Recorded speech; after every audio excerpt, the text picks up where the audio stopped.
जब कई लोगों का ग्रुप मिलकर एक ही ऑब्जेक्टिव की ओर अपने एफर्ट्स डालता है, अपनी आदतें बनाता है, तो उसकी सफलता, उसकी सक्सेस को कोई रोक नहीं सकता है। नमस्कार, मैं हूं अवधेश श्रीवास्तव और आज हम चर्चा कर रहे हैं चार्ल्स डुहिक की लिखी किताब द पावर ऑफ हैबिट पर। बात अक्टूबर 1987 की है। मैनहट्टन के एक बहुत ही ग्रैंड होटल के वॉलरूम में, मीटिंग रूम में बहुत सारे लोग बैठे हुए थे। यह मीटिंग थी aluminium company of America Alcoa की, जिसमें उसके नए सीईओ से मिलने बहुत सारे निवेशक और शेयर होल्डर्स आए थे। इस कंपनी ने पिछले 100 सालों में चॉकलेट के रैपर बनाने से लेकर स्पेसशिप के पार्ट्स तक बनाए थे। इस कंपनी के फाउंडर ने 100 साल पहले एल्यूमिनियम को कैसे पिघलाते हैं उस चीज का आविष्कार किया था, और बस तभी से यह कंपनी एल्कोआ पूरे वर्ल्ड में सबसे बड़ी कंपनियों में गिनी जाने लगी। इस मीटिंग हॉल में जितने लोग बैठे थे उनमें से कई लोगों ने लाखों डॉलर इन्वेस्ट किए थे इस कंपनी में और बहुत प्रॉफिट कमा रहे थे। लेकिन कुछ ऐसा हुआ कि पिछले 1 सालों से इनको उतना प्रॉफिट नहीं हो रहा था, बल्कि घाटा होने लग गया था। तो उसी चीज को एड्रेस करने के लिए, उस चीज को समझने के लिए कि क्या गलतियां हो रही हैं, ये मीटिंग बुलाई गई थी और सारे लोग वहां पर इकट्ठा हुए थे। तो जब एल्कोआ के मैनेजिंग बोर्ड ने नए सीईओ के चुनाव की घोषणा की तो हर किसी ने सोचा कि इससे प्रॉब्लम सॉल्व हो जाएगी, पर ज्यादा कुछ नहीं बदला। नए सीईओ थे पॉल ओनेल। मीटिंग में करीब दोपहर 12 बजे वो स्टेज पर आए और उन्होंने अपनी बात कहना शुरू किया। मैं यहाँ पर अपने जो वर्कर्स हैं, जो मेरे साथ काम कर रहे हैं, उनकी सेफ्टी पर बात करना चाहता हूँ। हर साल एल्कोआ के अनेकों कर्मचारी काम के दौरान होने वाली दुर्घटनाओं में चोट खा जाते हैं, एक्सीडेंट के कारण मारे जाते हैं। तो हमारे जो वर्कर्स हैं उनको 1500 डिग्री तापमान में धातुओं को पिघलाने के लिए काम करना पड़ता है, जिसमें जरा सी गलती की गुंजाइश नहीं है, उनके हाथ कट सकते हैं। पर इतने चैलेंजेस के बाद भी हमारी कंपनी के लोग, हमारी कंपनी के काम करने वाले बाकियों से बेहतर है। हमारा रिकॉर्ड पूरे अमेरिका में सबसे अच्छा है। लेकिन इतना काफी नहीं है, क्योंकि अब मैं सीईओ हूं तो मैं एल्कोआ को अमेरिका की सबसे सुरक्षित कंपनी बनाना चाहता हूं। मैं चाहता हूं कि जो भी कर्मचारियों के साथ दुर्घटनाएं हो रही हैं, एक्सीडेंट्स हो रहे हैं, उनको कंट्रोल किया जाए। जब पॉल ओनेल ने अपनी बात कह ली तो वहां पर मीटिंग में बैठे सारे लोग सरप्राइज थे, क्योंकि आमतौर पर इस तरह के भाषण में या इस तरह के प्रोग्राम्स में सारी चीजें पहले से तय होती हैं, एजेंडा तय होता है कि किस विषय पर बात की जाएगी। पर यहां पर पॉल ओनेल ने किसी भी फॉर्मेट को फॉलो नहीं किया। उन्होंने ना मुनाफे की बात की, ना टैक्स की बात की। उन्होंने इस बारे में कुछ कहा ही नहीं कि बाजार को ध्यान में रखते हुए किस तरह से हम अपने आगे के प्लान बनाएं, किस तरह से अपनी स्ट्रैटेजीज प्लान करें जिससे हमारी जो कंपनी है वो और प्रॉफिट कमाए। बल्कि पॉल ओनेल ने अपने लोगों की सेफ्टी की बात की। तो जो इन्वेस्टर्स इकट्ठा हुए थे ये सोचकर कि बहुत मुनाफे की बात हो, कि उन्हें लगा कि कहीं ऐसा ना हो कि अभी तक जो हालात थे आगे हालात उससे भी बदतर हो जाएं। पॉल ओनेल ने अपनी बात कहना जारी रखा। उन्होंने कहा कि इस कमरे में जितने लोग बैठे हैं मैं उन्हें एक चीज दिखाना चाहता हूं। उन्होंने बॉलरूम के पीछे, मीटिंग रूम के पीछे की ओर इशारा किया। वहां पीछे कुछ दरवाजे हैं और उन दरवाजों से आग लगने की स्थिति में आराम से बाहर निकला जा सकता है और सीढ़ियों से लॉबी में पहुंचकर वहां से सुरक्षित इमारत से बाहर जाया जा सकता है। ये सब बातें सुनकर इन्वेस्टर्स एकदम शांत थे। वो सोच रहे थे कि ये एग्जाम्पल क्यों बताया जा रहा है। लोग बाहर निकले, खुश नहीं थे।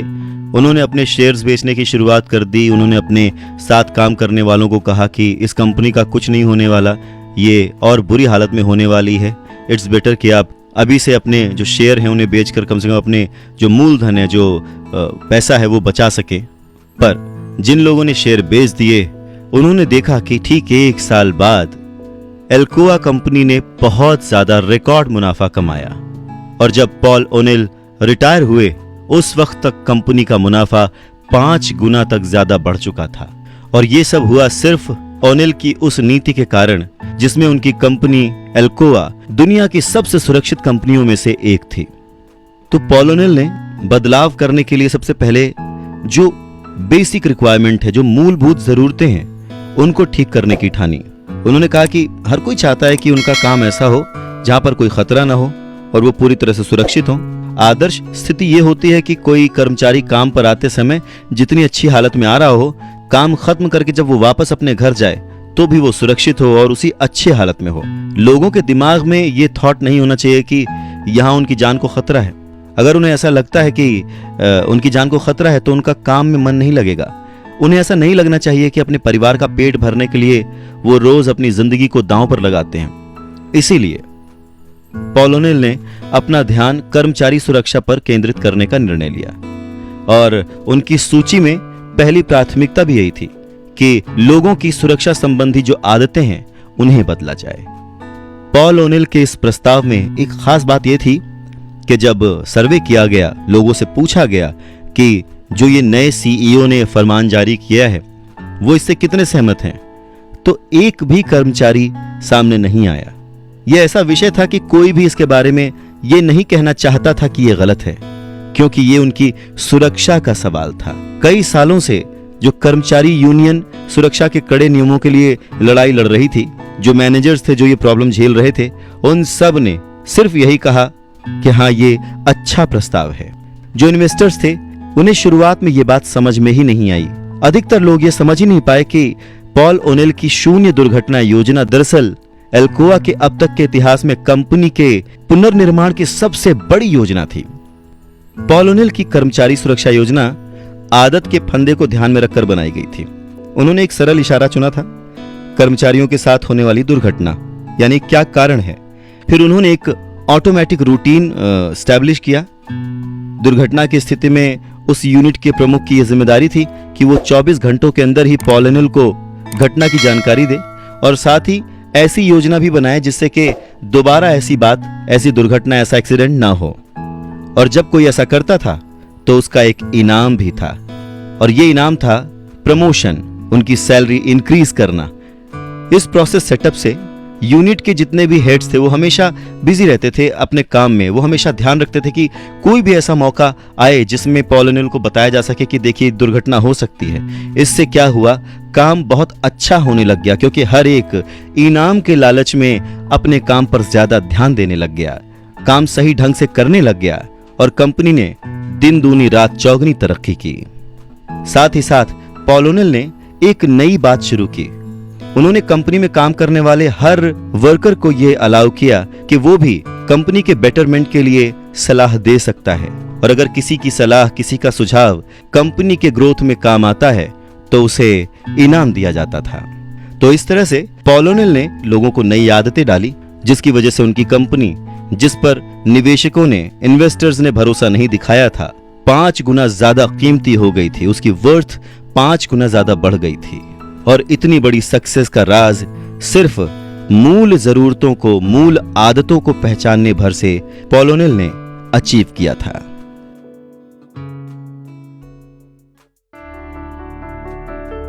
आदतें किसी को अर्श से फर्श पर और किसी को फर्श से अर्श पर ले जाने की ताकत रखती हैं। नमस्कार, मैं हूं अवधेश श्रीवास्तव और आज हम चर्चा कर रहे हैं चार्ल्स डुहिग की लिखी किताब द पावर ऑफ हैबिट पर। आइए, आदतों का ये जो खेल है इसे समझें वर्ल्ड के जो चमकते चुनिंदा सितारे हैं स्पोर्ट्स में, उनमें से एक माइकल फेल्प्स की कहानी से।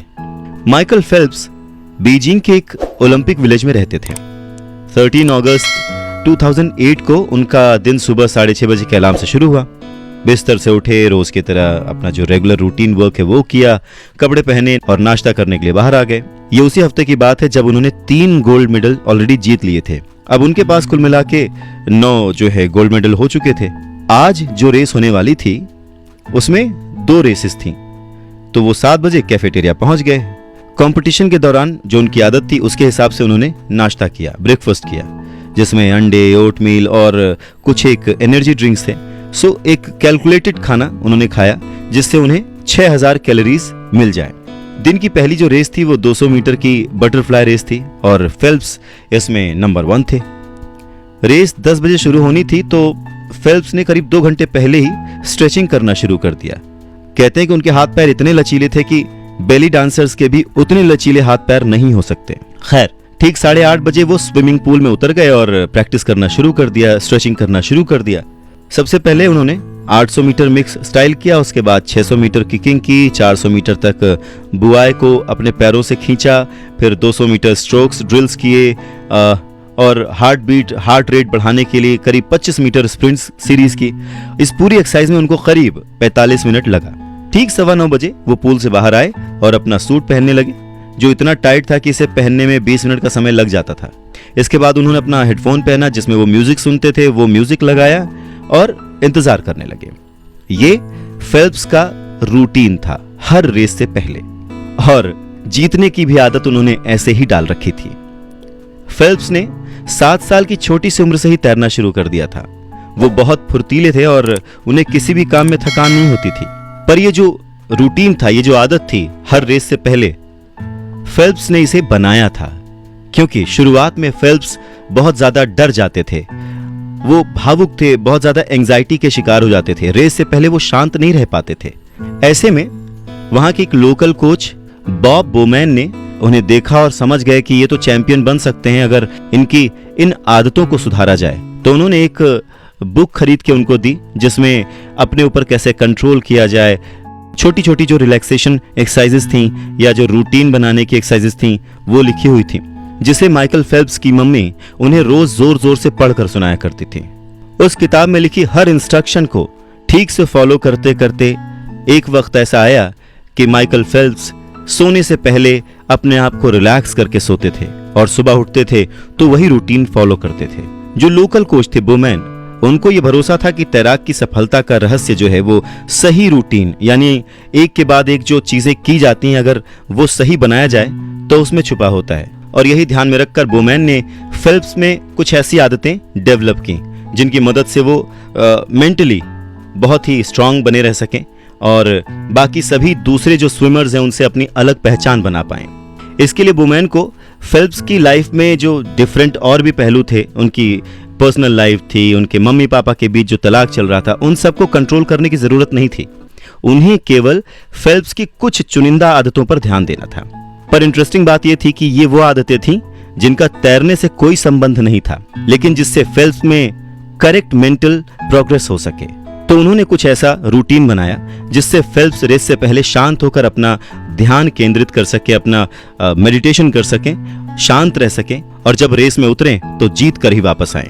क्योंकि स्विमिंग में जीत और हार का फर्क केवल कुछ मिली सेकेंड से भी तय हो सकता है। इसीलिए इस तरह के रूटीन्स को फॉलो करने से फेल्प्स को बहुत ही ज्यादा फायदे मिले और उनकी जीत पक्की हो गई।